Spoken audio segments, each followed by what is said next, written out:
ये उधर तमाशा, बाहर जाएंगे तब तमाशा, देश लौट करके आएंगे तब तमाशा। ऐसा लग रहा है कि जैसे सरकार नहीं चला रहे हैं, तमाशबिनों की टोली बना करके चले हैं। भाई बजाओ ताली, तमाशा चल रहा है। अरे एक काम तो गिनाइए साहब, आप अपने वादे पे खड़ा उतरिए। मैं पहला आदमी होऊंगा जो आपका विरोध नहीं करूंगा। मैं आप कहें तो मैं आपको एफिडेविट बना करके दे देता हूं कि जो बात आप बोलते थे उसमें से आप कुछ बात तो लागू कर दीजिए। मोदी जी के पुराने भाषण को सुनिएगा। मोदी जी कहते थे कि अगर देश में एक मजबूत प्रधानमंत्री होता तो रुपया कभी नीचे नहीं जाता। मन करता था कि बाप रे बाप, ये आदमी कब देश का प्रधानमंत्री बनेगा। और जब प्रधानमंत्री हो गए हैं, रुपया रोज नीचे जा रहा है, तब एक सवाल नहीं बोल रहे हैं कि रुपया क्यों नीचे जा रहा है। जब मुख्यमंत्री थे तो भाषण देते थे कि मैं मर जाऊंगा लेकिन मैं आधार योजना को लागू नहीं होने दूंगा। आए भी, आधार योजना लाए भी और मरे भी नहीं है, एकदम जीता जागता खड़े हैं। जब मुख्यमंत्री थे तो कहते थे कि जीएसटी सबसे खराब योजना है, इसको कभी नहीं लागू होना चाहिए। अब सरकार में हैं, प्रधानमंत्री हैं, जीएसटी लागू कर दिए हैं और उनको मालूम है कि जीएसटी में गड़बड़ी है। आपको मालूम है, सैकड़ों बार उसमें परिवर्तन किया गया है, सैकड़ों बार। सरकार खुद बजट लेकर के आती है और कहती है कि कॉर्पोरेट टैक्स लगाने से देश को फायदा होगा, इसीलिए हमने कॉर्पोरेट टैक्स लगाया है। और जब मंदी आती है तो चुपचाप जो फिनेंस मिनिस्टर हैं चुपचाप कॉर्पोरेट टैक्स को घटा देते हैं, देश को पता नहीं चलता है। अरे अपनी बात पे तो टिके रहते। एक कहावत बार बार कही जा रही है, बार बार एक कहावत कही जाती थी कि झूठों की बात पे और घोरों की लात पे कभी भरोसा नहीं करना चाहिए। अब ये झूठों की बात की जगह ये हो गई है कि भाजपा की बात पे और घोड़े की लात पे कभी भरोसा नहीं करना चाहिए। एक बात हमको बता दीजिए जो इन्होंने कहा हो और जिस पे ये टिके हुए हों। और मजेदार बात ये है कि मोहन भागवत अपने भाषण में गौतम बुद्ध को याद कर रहे थे, गौतम बुद्ध को। और गौतम बुद्ध को याद करके वो ये बताने की कोशिश कर रहे थे कि इनको बुद्धिज्म में बड़ा भरोसा है। प्रधानमंत्री भी बाहर गए तो कहा कि हमने दुनिया को बुद्ध दिया है। देश में आए, कहे घर में घुस के मारेंगे। बताइए, सुनते हैं कि नहीं? ये भाषा सुनते हैं कि नहीं? घर में घुस के मारेंगे। अरे घर में घुस के मारेंगे, इसका बुद्ध से क्या लेना देना है? जो दिन रात युद्ध की बात करता हो उसको बुद्ध कहां से समझ में आएगा? बुद्ध तो कहते थे सत्य और अहिंसा की बात, ये तो करते हैं झूठ और हिंसा की बात। बताइए इनको बुद्ध से क्या लेना देना है? और बुद्ध ने क्या कहा? बुद्ध ने कहा कि सत्य वो नहीं है जो आप बोलते हैं, यहां खड़ा होकर के हम कुछ भी बोल दें। सत्य वो है जो हम करते हैं, और इनके करने और बोलने में जमीन आसमान का फर्क है। बोलने के लिए तो ये भी कह दें कि महात्मा गांधी राष्ट्रपिता थे, बोलने के लिए तो ये भी करें कि जो है महात्मा गांधी को महान साबित कर दें, लेकिन अपनी शाखाओं में लोगों को सिखाते हैं कि महात्मा गांधी बहुत खराब आदमी था और गोडसे की पूजा करते हैं। तो इनकी कथनी और पानी सरकार को पिलाना है, पसीना बस मेहनत का इसका पसीना है, टेंशन मत लीजिए। मैंने कौन सा हम लोग जो है मतलब एयर कंडीशन में पैदा हुए हैं कि पसीना नहीं निकलेगा? खेत खलिहान के आदमी है, पसीना निकलेगा, इसमें क्या दिक्कत है? निकलने दीजिए पसीना। हम लोगों का जो भी है सब सामने है। कहते हैं प्रत्यक्षम किम प्रमाणम, प्रत्यक्ष को प्रमाण का कोई जरूरत नहीं होता है। तो हम लोग सब सामने है, जो बात है सो है, इसमें छुपाने करने की कोई बात है नहीं। तो कथनी और करनी में इनका जमीन आसमान का फर्क है। जैसे आप एक चीज महसूस करते होंगे कि आज जो सच है उस सच को छुपाने के लिए एक झूठ का आडंबर रचा जा रहा है, बहुत बड़ा आडंबर रचा जा रहा है झूठ का। सवाल यह है कि यह झूठ का आडंबर क्यों रचा जा रहा है?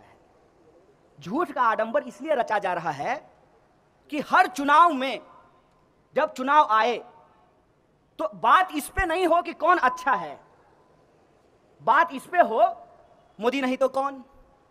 आपने देखा होगा 2019 के चुनाव के वक्त भाजपा के लोगों के पास एक भी सवाल का जवाब नहीं था।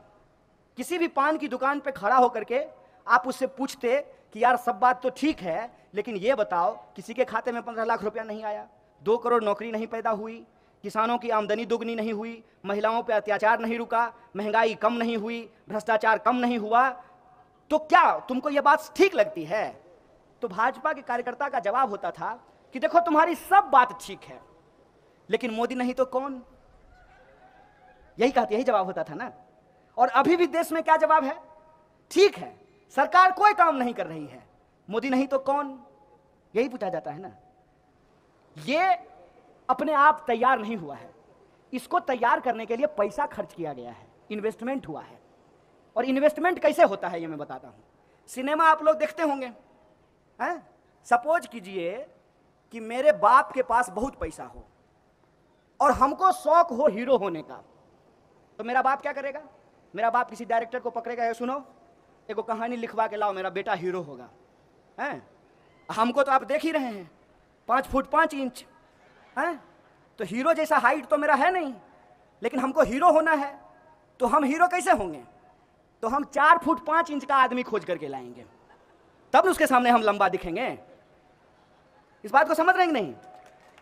कोई भी आप हिंदी सिनेमा का गाना देखिएगा, हीरोइन जैसी हो उससे ज्यादा खोज करके महिला को लाया जाता है। खराब मैं नहीं बोल रहा हूं, मैं खराब किसी को नहीं मानता हूं, लेकिन उससे तुलना में देखने में वो अच्छी ना लगे, और थोड़ा उसमें मेकअप, पाउडर, लिपस्टिक ये सब भी लगाया जाता है, और बेचारी अपना पीछे में ऐसे ऐसे कर रही है, तो सारे दर्शक का नजर किस पे रहता है? हीरो पे नहीं, हीरोइन पे नजर रहता है। अब पीछे में जो 20-25 को नाच रहा है उसको कोई नहीं देखता है, उसको 200 रुपया दे करके बुला लिया, उसको कोई नहीं देख रहा है। अब टीवी पे अगर दिन रात आपको मोदी मोदी चलेगा, तो आपके दिमाग में क्या लगेगा? आपको लगेगा कि इसके अलावा तो हिंदुस्तान में कोई है ही नहीं, यही हीरो है, यही है मेरा जूता है जापानी, इसी को प्रधानमंत्री चुनना चाहिए। यही हो रहा है कि नहीं हो रहा है? आपके साथ यही हो रहा है ना। अब दिन रात टीवी पे होगा मोदी मोदी, भोरे गुड मॉर्निंग फैमिली के व्हाट्सएप ग्रुप में मोदी, शाम को जो है गुड नाइट ससुराल के व्हाट्सएप ग्रुप में मोदी, पेट्रोल पंप पे मोदी, टीवी पे मोदी, पान दुकान पे मोदी, ऑफिस में मोदी, तो आपका दिमाग अपने आप कहने लगेगा मोदी मोदी मोदी। सिनेमा देखते हैं ना आप, इस प्रयोग को जाकर के कीजिएगा आज अपने घर में, कि एक गाना चलाइएगा और देखिएगा कि हीरो के पीछे में 50 को लौंडा नाच रहा है, एकदम बढ़िया कमर हिला रहा है, हो सकता है कि हीरो से ज्यादा अच्छा डांस कर रहा हो, कौन देखता है उसको? क्योंकि हीरो को इस तरीके से प्रोजेक्ट किया जाता है। ये जो सामने में कैमरा पे काम कर रहे हैं, ये लोग बहुत वैज्ञानिक लोग हैं, इनको बहुत नॉलेज है, आपको बता देंगे कि कैसे जो है पीछे बैठे हुए सब आदमी को ब्लर कर देंगे और मेरा ही मुंह रहेगा। तो आपको अगर यह लग रहा है कि आप प्रधानमंत्री चुन रहे हैं, ऐसा बिल्कुल भी नहीं है। आपसे यह सवाल किया गया है, क्वेश्चन भी सेट है और आंसर भी सेट है। देश का प्रधानमंत्री कौन होना चाहिए? ए नरेंद्र मोदी, बी जो भाजपा का सबसे अच्छा नेता हो, सी जिसको आरएसएस बहुत प्यार करता हो, डी जो पूंजीपतियों का दुलारा हो, और ई उपरोक्त सभी। तो आपके पास ऑप्शन ही एक है। और आप हमको बताइए कि ये हिंदुस्तान है, कश्मीर से लेकर के कन्याकुमारी तक जब आप चलेंगे ना, तो इतनी भाषाएं हैं जितना आपका उम्र नहीं होगा। कितना उम्र होगा ज्यादा से ज्यादा आपका? 30 साल 35 साल है? हजारों भाषाएं हैं हिंदुस्तान में, हजारों भाषाएं, हजारों संस्कृति हैं, हजारों बोलियां हैं, और हजारों साल का इतिहास जिस देश के पास हो, उस देश में अगर यह कहा जाता है मोदी नहीं तो कौन, यह शर्म की बात है। इस बात को आप अपने दिमाग में डाल लीजिए। 135 करोड़ का देश है और इस देश में हमारे पास विकल्प नहीं है। विकल्प है, लेकिन हमको विकल्प देखने नहीं दिया जाता है। बार बार हमारे सामने एक ऐसा विकल्प रखा जाता है कि हम अपने आप उस विकल्प की तरफ चले जाएं जिस विकल्प की तरफ हमको भेजने का प्रयास किया जा रहा है। जैसे ठंडा मतलब कोका कोला होता है ठंडा मतलब, है? नारियल पानी नहीं होता है, लस्सी, सत्तू, दही, ये सब ठंडा नहीं होता है, मिश्री सब ठंडा होता है कि नहीं होता है? तो कोका कोला कैसे ठंडा मतलब हो गया? क्योंकि आपके दिमाग में डाल दिया गया। कॉलेज की दीवार पे ठंडा मतलब कोका कोला, आमिर खान बोला ठंडा मतलब कोका कोला, कैटरीना कैफ बोली ठंडा मतलब कोका कोला, सचिन तेंदुलकर बोला ठंडा मतलब कोका कोला, पूरा देश बोल रहा है ठंडा मतलब कोका कोला। ऐसे देश चलेगा?